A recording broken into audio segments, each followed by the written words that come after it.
الله الرحمن الرحيم ألف لام ميم ذلك الكتاب لا ريب فيه هدى للمتقين الذين يؤمنون بالغيب ويقيمون الصلاة ومما رزقناهم ينفقون والذين يؤمنون بما أنزل إليك وما أنزل من قبلك وبالآخرة هم يوقنون أولئك على هدى من ربهم وأولئك هم المفلحون. معزز سامعین، کل ہم نے تقوی کے متعلق اور اس کی علامات کے متعلق گفتگو کی. مزید تقوی کی وضاحت ایک روایت سے یوں ہوتی ہے. حضرت ابن عمر رضی اللہ تعالی عنہ آپ فرماتے ہیں لا يبلغ العبد حقیقت التقوی حتی یدع ما حاک فی الصدر، کہ بندہ تقوی کی حقیقت اس وقت تک نہیں پا سکتا جب تک اس چیز کو نہ چھوڑ دے جو اس کے دل میں کھٹ گئے، یعنی شک پیدا کرے، اس کو چھوڑ دے تو پھر اس کو تقوی نصیب ہوتا ہے. یہ بیٹے کی روایت ہے اور باپ حضرت عمر رضی اللہ تعالی عنہ آپ نے کعب احبار جو تابعی ہیں اور پرانی کتابوں کے عالم ہیں ان سے پوچھا کہ تقوی کی حقیقت کیا ہے. تو انہوں نے ایک مثال کے ذریعے اس کو سمجھایا. مثال یہ ہے کہ آپ نے فرمایا کہ ایک کانٹے دار راستہ ہو، اس سے گزرنا ہو تو کیسے گزریں گے؟ حضرت عمر رضی اللہ تعالی عنہ نے فرمایا کہ بڑا دامن سمیٹ کے کہ کوئی کانٹا نہ لگ جائے، اور بس اسی طرح دنیا سے دامن سمیٹ کے گزر جانے کا نام تقوی ہے. یوں تقوی کی مثال ذکر کی گئی. اب ہمیں بھی اس پر توجہ کرنی چاہیے کہ ہماری حالت کیا ہے. اس کے بعد کل 3 صفات جو متقین کی ہیں ان پر گفتگو کی گئی کہ وہ غیب پر ایمان رکھتے ہیں. ظاہری بات ہے ایمان فرع ہے علم کی، کہ پہلے ان کا پتہ ہو کہ جس کو ہم نے ماننا ہے، لہذا پہلے ان کا علم آتا ہے، جس طرح اللہ تعالیٰ کی ذات کا علم، پھر جنت کا علم، دوزخ کا علم، حشر و نشر کا علم، پھر اس پر بندہ مومن کیا رکھتا ہے؟ ایمان.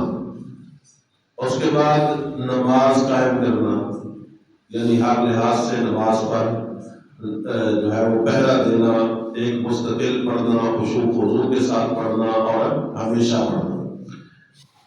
تیسرے نمبر پر جو اللہ تعالیٰ نے رزق دیا ہے اس میں سے کیا کرنا؟ خرچ کرنا. سارا نہیں خرچ کرنا، اس میں سے کچھ کیا کرنا ہے؟ خرچ کرنا ہے. جس طرح زکوٰۃ کے حساب سے بھی یہ ہے کہ 100 پر 2.5% جو ہے وہ کیا کرنا ہے؟ خرچ کرنا ہے باقی بندے کے پاس. اگلی علامت جو بیان کی گئی وہ ہے وَالَّذِينَ يُؤْمِنُونَ بِمَا أُنزِلَ إِلَيْكَ، اور وہ لوگ ایمان رکھتے ہیں اس پر جو آپ کی طرف نازل کیا گیا.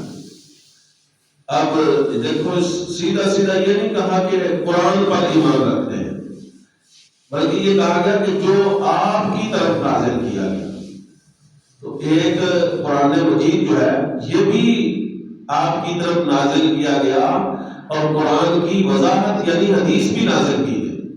جس طرح کہ قرآن پاک میں اللہ تعالیٰ فرماتا ہے لا تحرک به لسانک لتعجل به ان علینا جمعہ وقرآنا فإذا قرأناه فاتبع قرآنا ثم ان علینا بیانا، کہ پھر یہ جو قرآن ہے اس کو بیان کرنا بھی ہمارے ذمہ ہے، یعنی جہاں یہ مجمل ہوگا اس کی وضاحت بھی ہم فرمائیں گے۔ اس سے پتہ چلتا ہے کہ نبی پاک صلی اللہ علیہ وآلہ وسلم کی حدیث بھی وہی ہے، اور اصول کی روشنی میں جب ہم طلباء کو پڑھاتے ہیں تو یہی بات بتاتے ہیں کہ وحی کی دو قسمیں ہیں، ایک ہے وحی مطلوب، ایک ہے وحی غیر مطلوب۔ وحی مطلوب قرآن پاک، مطلوب کا مطلب ہے جس کی تلاوت کی جاتی ہے، قرآن مجید کی تلاوت کی جاتی ہے، حدیث کی تلاوت نہیں ہوتی، یعنی نمازوں میں اس کو نہیں پڑھا جاتا، لیکن ہے وہ بھی کیا؟ وحی۔ پھر اسی طرح ایک طریقے سے اور بھی یوں کہا جاتا ہے کہ وحی کی دو قسمیں ہیں، وحی جلی اور وحی خفی۔ وحی جلی یہ کتاب اللہ قرآن مجید ہے، اور وحی خفی حدیث رسول ہے۔ تو قرآن میں بھی اللہ نے یہی فرمایا کہ والذین یؤمنون بما انزل الیک، وہ ایمان رکھتے ہیں اس پر جو آپ کی طرف نازل کیا گیا۔ تو مطلب یہ ہے کہ جو مومن ہوگا وہ قرآن کو بھی تسلیم کرے گا اور وہ حدیث کو بھی کیا کرے گا؟ تسلیم کرے گا۔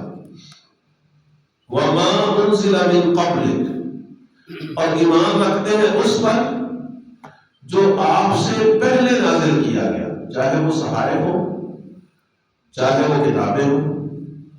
تو کتابیں معروف نبی علیہ السلام سے پہلے تین، زبور، تورات اور انجیل، تو ہمارا ان پر ایمان ہے، اور ان پر اجمالاً ایمان ضروری ہے۔ اجمالی ایمان کا مطلب یہ ہے کہ ان کتابوں میں اللہ نے جو نازل کیا وہ برحق ہے، یہ نہیں کہ جو ان میں اب ہے وہ صحیح ہے، اب پتہ نہیں کچھ صحیح ہے کچھ نہیں ہے، کیونکہ تحریف ہو چکی ہے اور قرآن نے اس کی خبر دے دی ہے۔ یعنی ایک یہ ہے کہ اگر ہم اندازے سے بات کریں کہ ان میں تحریف ہوئی ہے تو وہ ایک الگ مسئلہ ہے، لیکن چونکہ ہمارا اب اندازہ کوئی نہیں ہے، قرآن نے بتایا ہے کہ یحرفونہ من بعد ما عقلوہ، کہ وہ سمجھنے کے بعد اس میں تحریف کر دیتے ہیں۔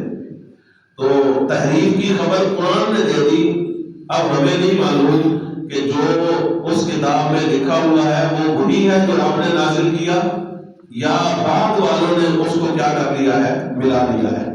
لہذا ہم ایمان یوں رکھیں گے کہ اللہ تعالیٰ نے جو کچھ نازل کیا وہ کیا ہے؟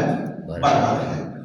البتہ قرآن مجید جو ہے اس پر تفصیلاً ایمان لانا ضروری ہے، یعنی قرآن مجید میں جو کچھ بیان ہوا وہ بھی برحق ہے، اور قرآن مجید سارے کا سارا برحق ہے، اور اس کا ہر حق نفر برحق ہے، کیونکہ اس کے بارے میں اللہ تعالیٰ کا فرمان ہے کہ اِنَّا نَحْنُ نَزَّلْنَا الذِّکْرَ وَإِنَّا لَهُ لَحَافِظُونَ، کہ بے شک ہم نے اس کو نازل کیا ہے اور ہم اس کی حفاظت فرمانے والے ہیں۔ لہذا قرآن مجید کی محافظت اللہ تعالیٰ نے اپنے ذمہ کرم پر لے رکھی ہے۔ تو یہ آیت ختم نبوت پر بھی بڑی مضبوط دلیل ہے کہ اللہ تعالیٰ نے فرمایا کہ محبوب وہ ایمان رکھتے ہیں اس پر جو آپ کی طرف نازل ہوا اور اس پر جو آپ سے پہلے نازل ہوا۔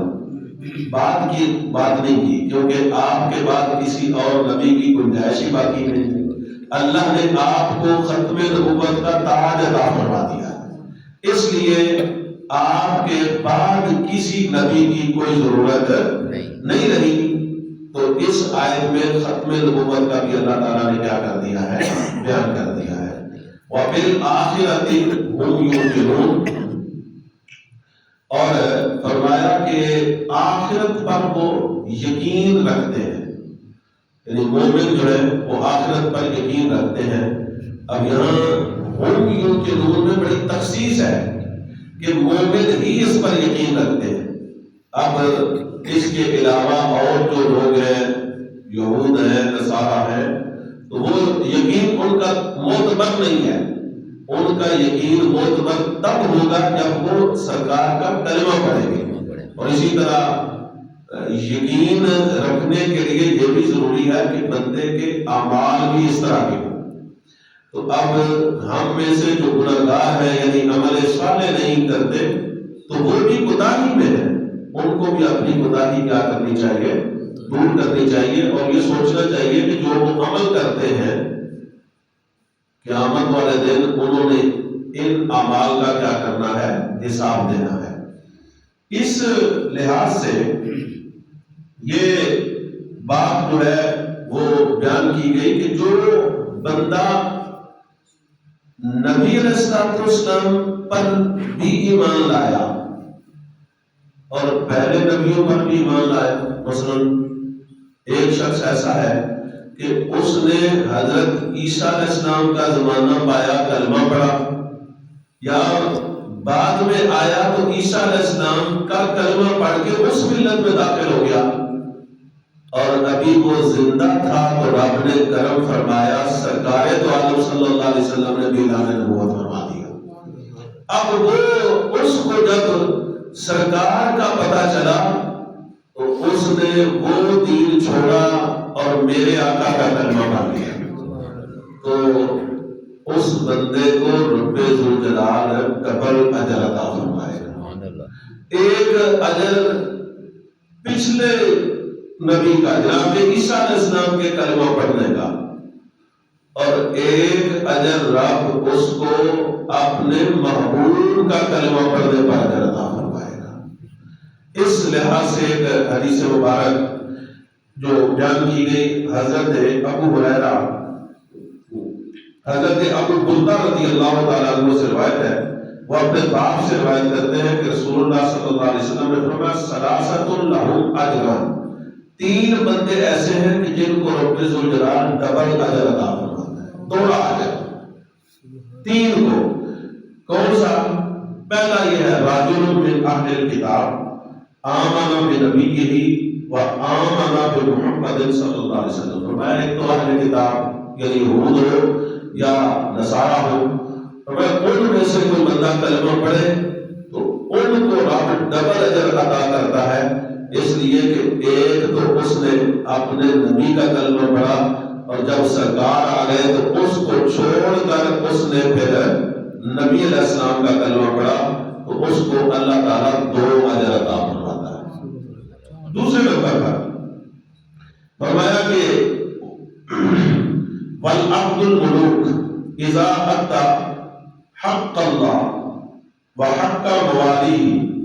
دوسرے نمبر پر وہ غلام کہ جو اپنے رب کا حق بھی ادا کرتا ہے اور اپنے مالک کا حق بھی ادا کرتا ہے، اس کو بھی رب ذوالجلال دو اجر عطا فرماتا ہے.